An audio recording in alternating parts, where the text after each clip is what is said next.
जय श्री कृष्णा। दर्शकों, आज से हम आरंभ कर रहे हैं ब्रज 84 कोस यात्रा।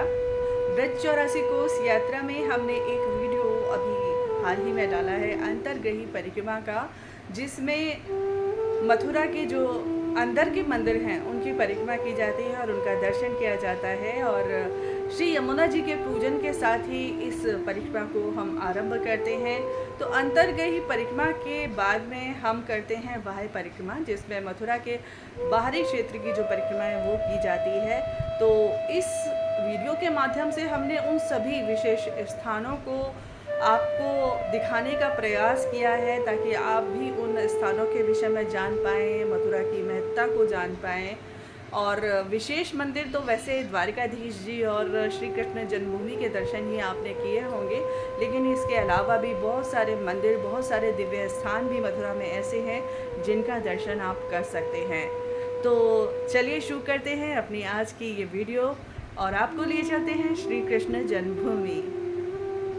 आज से लगभग 5,500 वर्ष पूर्व वर्तमान द्वापर युग के अंत में स्वयं भगवान श्री कृष्ण ने महा अत्याचारी कंस के कारागार में पिता श्री वासुदेव जी एवं माता देवकी जी के पुत्र के रूप में अवतार लिया था।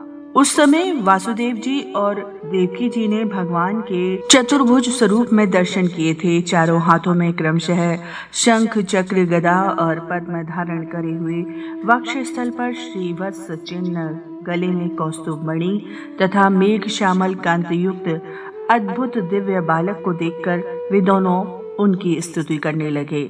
उनकी स्तुति एवं प्रार्थना से भगवान ने शिशु रूप धारण कर लिया और भगवान की प्रेरणा से ही वासुदेव जी नवजात शिशु को गोदी में उठाकर गोकुल महावन स्थित नंद भवन में रखने के लिए चल पड़े। कारागार से निकलते समय उनके हाथों की हथकड़ियां, पैरों की बेड़ियां और लोहे के कपाट स्वतः ही खुल गए थे। प्रहरी सो गए और रिमझिम वर्षा भी होने लगी। सारा मार्ग साफ हो गया। उफनती यमुना को पार कर वासुदेव जी गोकुल नंद भवन में पहुंच गए। वहीं नंद भवन में यशोदा जी के गर्भ से द्विभुज, श्याम सुंदर और कुछ क्षण पश्चात ही एक बालिका योगमाया पैदा हुई थी और यशोदा प्रसव पीड़ा से कुछ अचेतन सी थी। वासुदेव जी के गृह में प्रवेश करते हुए द्विभुज कृष्ण ने वसुदेव पुत्र को आत्मसात कर लिया। वसुदेव जी इस रहस्य को समझ नहीं पाए। कन्या को गोद में लेकर चुपके से पुनः कंस कारागार में लौट आए। पहले की भांति कारागार के लोह कपाट भी बंद हो गए और वासुदेव और देवकी के हाथों की हथकड़ियां और पैरों की बेड़ियां भी पूर्ववत लग गईं।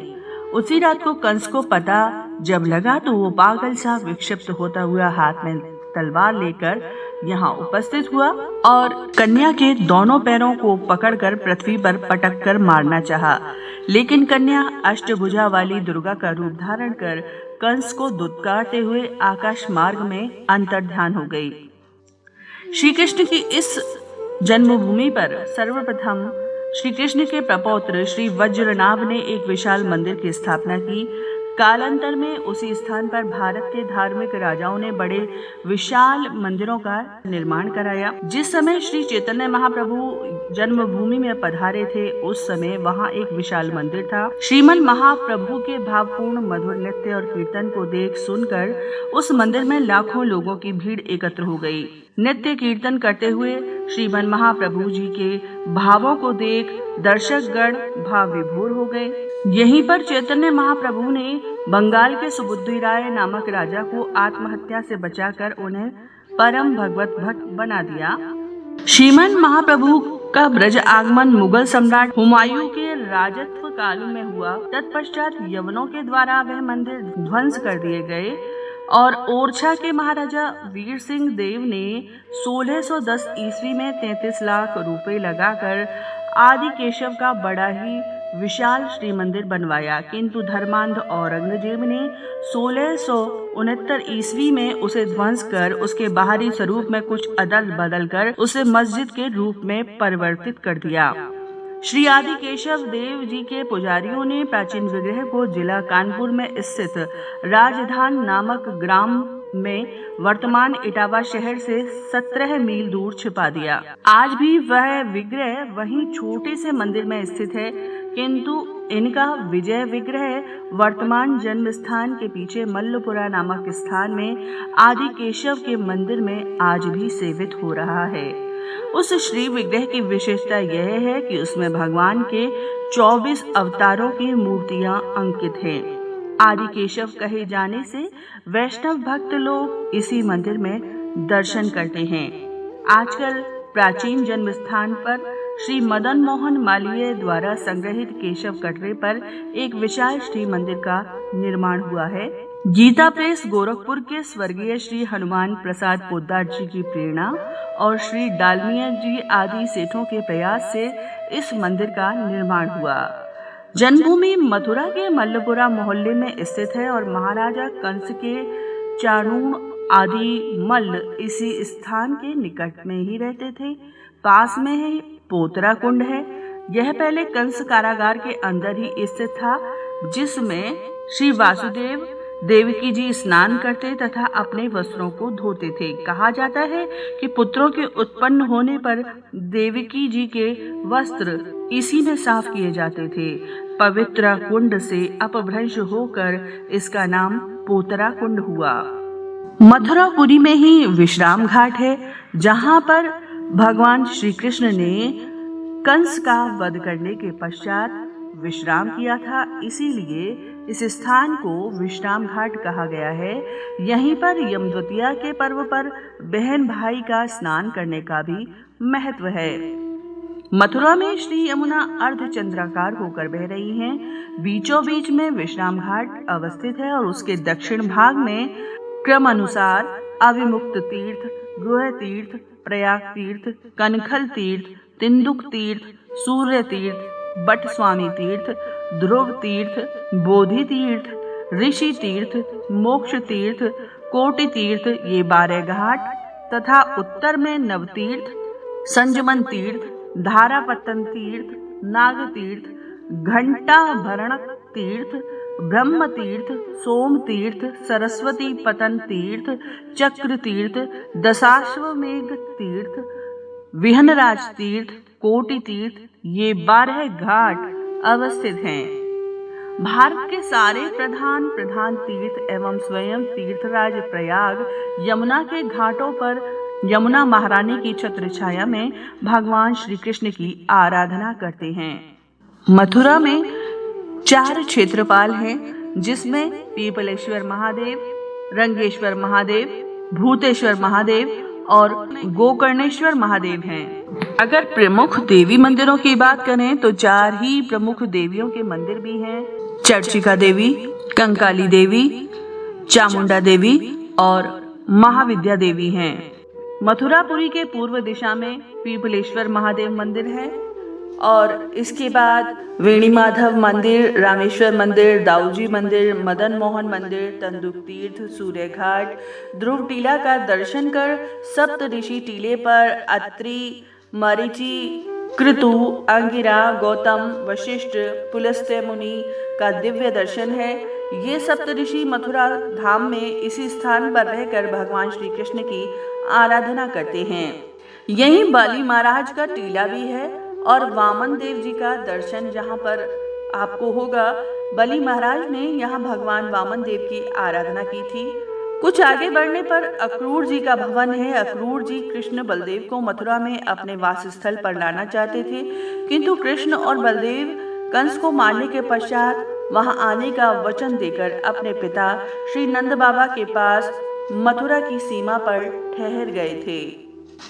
यही कुब्जा कूप भी है, जहां मथुरा भ्रमण के समय भगवान श्री कृष्ण बलराम यहीं पर कंस की दासी कुब्जा से मिले थे। कुब्जा ने प्रीतिपूर्वक श्री कृष्ण बलराम के अंगों में अंगराग अर्पित किया था और श्री कृष्ण ने देखते देखते ही उसकी कबर और ठोड़ी को अपने हाथों से स्पर्श कर उसे अप्सरा जैसी परम सुंदरी किशोरी के रूप में परिणित कर दिया था। यहाँ है रंगभूमि और रंगेश्वर महादेव। मथुरा के दक्षिण में 4 क्षेत्रपालों में से एक हैं रंगेश्वर महादेव और भोज कुलांगार महाराज कंस ने श्री कृष्ण और बलदेव को मारने का षड्यंत्र बनाकर इस तीर्थ स्थान पर एक रंगशाला का निर्माण करवाया था और अक्रूर के द्वारा छल कर श्री नंद गोकुल से श्री कृष्ण बलदेव को यहाँ बुलाया और नगर भ्रमण के बहाने ग्वाल बालों के साथ लोगों से पूछते पूछते वे इस रंगशाला में प्रविष्ट हुए। रंगशाला बहुत ही सुंदर सजाई गई थी, सुंदर सुंदर तोरण द्वारा पुष्पों से सुसज्जित थी। सामने शंकर जी का विशाल धनुष रखा था और मुख्य प्रवेश द्वार पर मतवाला कुवलया पीड़ हाथी झूमते हुए बस इंगित पाने की प्रतीक्षा कर रहा था, जो दोनों भाइयों को मारने के लिए भली भांति सिखाया गया था। रंगेश्वर महादेव की छटा भी निराली थी, उसी प्रकार से उन्हें सुसज्जित किया गया था। रंगशाला के अखाड़े में चारूर, मुष्टिक, शल, तोशल आदि बड़े बड़े भयंकर पहलवान दंगल के लिए प्रस्तुत थे। महाराज कंस अपने बड़े बड़े नागरिकों और मित्रों के साथ मंच पर विराजमान था। रंगशाला में प्रवेश करते ही श्री कृष्ण ने अनायास ही धनुष को अपने बाएं हाथ से उठा लिया। पलक झपकते ही सबके सामने उसकी डोरी चढ़ा दी। डोरी को ऐसा खींचा कि धनुष भयंकर शब्द करते हुए टूट गया। धनुष की रक्षा करने वाले सारे सैनिकों को दोनों भाइयों ने अनायास ही मार गिराया। कुवलया पीड़ का वध करके श्री कृष्ण ने उसके दोनों दांतों को उखाड़ लिया और उससे महावत एवं अनेकों दुष्टों का संहार किया। कुछ सैनिक भाग खड़े हुए तो उन्होंने महाराज कंस को सारी सूचनाएं दी, तो कंस ने क्रोध से दांत पीसते हुए चाणूर मुष्टिक को शीघ्र ही दोनों बालकों का वध करने के लिए इंगित किया। इतने में श्री कृष्ण एवं बलदेव अपने अंगों पर खून के कुछ छींटे धारण करते हुए हाथी के विशाल दांतों को अपने कंधों पर धारण कर सिंह शावक की भांति मुस्कुराते हुए अखाड़े के समीप पहुंचे। चाणूर और मुष्टिक ने भंगी पूर्वक उन दोनों भाइयों को मल्ल युद्ध के लिए ललकारा। नीति विचारक श्री कृष्ण ने अपने समान आयु वाले मल्लों से लड़ने की बात की, किंतु चाणूर ने श्री कृष्ण को और मुष्टिक ने बलराम को बड़े दर्प से महाराज कंस का मनोरंजन करने के लिए ललकारा। श्री कृष्ण बलराम तो ऐसा चाहते ही थे। इस प्रकार मल्ल युद्ध आरंभ हो गया कि श्री कृष्ण ने चाणूर और बलराम जी ने मुष्टिक को पछाड़कर उनका वध कर दिया। तदंतर कूट, शल, तोशल आदि भी मारे गए। इतने में कंस ने क्रोधित होकर श्री कृष्ण, बलदेव और नंद वसुदेव सबको बंदी बनाने के लिए आदेश दिया, किंतु सबको देखते ही देखते बड़े वेग से उछलकर श्री कृष्ण कंस के मंच पर पहुंच गए और उसकी चोटी पकड़कर उसे नीचे गिरा दिया तथा उसकी छाती के ऊपर कूद गए, जिससे उसके प्राण पखेरु उड़ गए। इस प्रकार सहज ही कंस मारा गया। श्री कृष्ण ने रंगशाला बड़े ही रंग से अनुचरों के साथ कंस का उद्धार किया। कंस के पूजित शंकर जी इस रंग को देखकर कृत्य हो गए, इसलिए उनका नाम श्री रंगेश्वर हुआ। यह स्थान आज भी कृष्ण की इस रंगमय लीला की पताका फहरा रहा है। यहीं कंकाली टीले पर कंकाली देवी का मंदिर है। कंस के द्वारा पूजित होने के कारण यह कंसकाली या कंकाली देवी कहलाती है। ये वही अष्टभुजा सिंहवाहिनी दुर्गा देवी हैं, जिसे कंस ने देवकी की कन्या समझकर मारना चाहा, किंतु देवी उसके हाथ से छूटकर आकाश में चली गई। इसके आगे बलभद्र कुंड है। कुंड के तट पर दाऊ जी और जगन्नाथ जी का मंदिर है। वहां से आगे भूतेश्वर महादेव का मंदिर है। मथुरा के पश्चिम दिशा में क्षेत्रपाल के रूप में नित्यकाल भूतेश्वर महादेव विराजमान रहते हैं। पास ही में कंस के द्वारा पूजित पाताल देवी हैं। कुछ दूर आगे पोतरा कुंड है, आदिकेशव और श्री कृष्ण जन्म स्थान है, जिसका वर्णन हम पहले भी कर चुके हैं। इससे आगे ज्ञानवापी या ज्ञान बावड़ी है। मथुरा के पंचकोसी परिक्रमा मार्ग में भूतेश्वर महादेव और कटरा केशव देव के मध्य भूगर्भ में छिपा हुआ ये एक महत्वपूर्ण पौराणिक तीर्थ स्थान है। मथुरा में ही स्थित है महाविद्या देवी। इन्हें अंबिका देवी भी कहा जाता है। एक समय महाराज नंद कृष्ण, बलदेव, यशोदा देवी और अन्य गोपों के साथ देव यात्रा के उपलक्ष्य में यहीं अंबिका वन में उपस्थित हुई। वहां सबके साथ पवित्र सरस्वती जल में स्नान करके पशुपति यानी गोकर्ण महादेव की पूजा अर्चना की। रात्रि में सबके साथ वहीं निवास किया। उसी रात में एक विशाल अजगर ने नंद बाबा को पकड़ लिया और क्रमशः उनको निगलने लगा। तो सभी ने उन्हें बचाने की चेष्टा की, किंतु सभी असफल हो गए। उस समय नंद बाबा ने बड़े आर्त भाव से भगवान को पुकारा। तो बड़े आश्चर्य की बात हुई। तो भगवान श्री कृष्ण ने अपने पैरों से उसे स्पर्श किया। अजगर ने अपना विशाल सर्प शरीर त्याग कर सुंदर विद्याधर के रूप में खड़े होकर श्री कृष्ण को प्रणाम किया। श्री कृष्ण द्वारा पूछे जाने पर उसने अपना परिचय बतलाया कि पहले मैं सुदर्शन नाम का विद्याधर था। मैंने कभी विमान से विचरण करते समय अंगिरस नामक कुरूप ऋषियों को देखकर उनका उपहास किया, जिससे उन्होंने मुझे सर्प योनि ग्रहण करने का श्राप दिया। आज वही अभिशाप मेरे लिए वरदान सिद्ध हुआ। मैं आपके चरण कमलों के स्पर्श से शाप मुक्त ही नहीं वरन परम कृतार्थ हो गया। तो ये स्थान महाविद्या देवी के मंदिर के रूप में जाना जाता है और इसके बाद यहाँ सरस्वती कुंड है और उसके आगे चामुंडा देवी का भी अति प्राचीन मंदिर है जो स्वयंभू प्रकट हुई।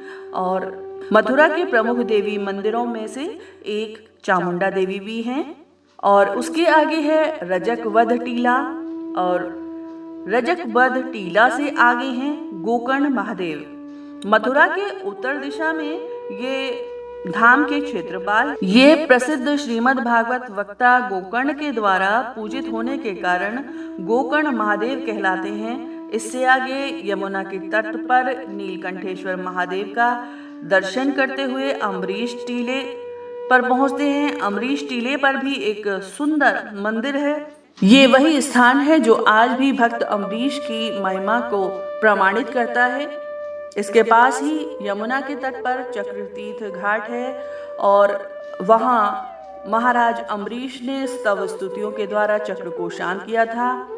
उसके आगे कृष्ण गंगा और गौ घाट से आगे कंस टीला, घंटाकर्ण, मुक्ति तीर्थ, कंस किला जो कंस का निवास स्थान था या उसका राजभवन था, वो भी आज यहाँ पर स्थित है। यमुना जी के किनारे किले का भग्नावशेष आज भी उसका साक्षी है।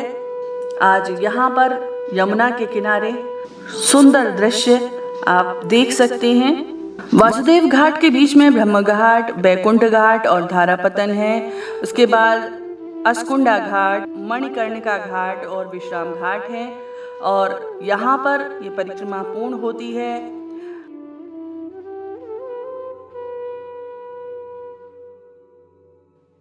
तो दर्शकों, अभी आपने मथुरा के विविध स्थानों को देखा, उनका दर्शन किया और अब यात्रा का अगला अंक भी आपके पास में शीघ्र ही पहुंचेगा। लेकिन अगर अभी तक आपने हमारे चैनल को सब्सक्राइब नहीं किया है तो सब्सक्राइब कर लीजिएगा, प्रेस कर दीजिएगा बेल आइकॉन भी, ताकि आपको हमारे सारे वीडियो के नोटिफिकेशंस मिलते रहें। और अगले अंक में हम आपको लिए चलेंगे मधुवन और तालवन। तो बने रहिएगा हमारे साथ हमारे YouTube चैनल घुमक्कड़ RJ रश्मि पर। अगर वीडियो पसंद आई है तो वीडियो को लाइक भी कर दीजिएगा। कमेंट सेक्शन में आप अपना कमेंट भी दे सकते हैं और हाँ, अपने इष्ट मित्रों के साथ इसे शेयर करना मत भूलिएगा। जय श्री कृष्ण।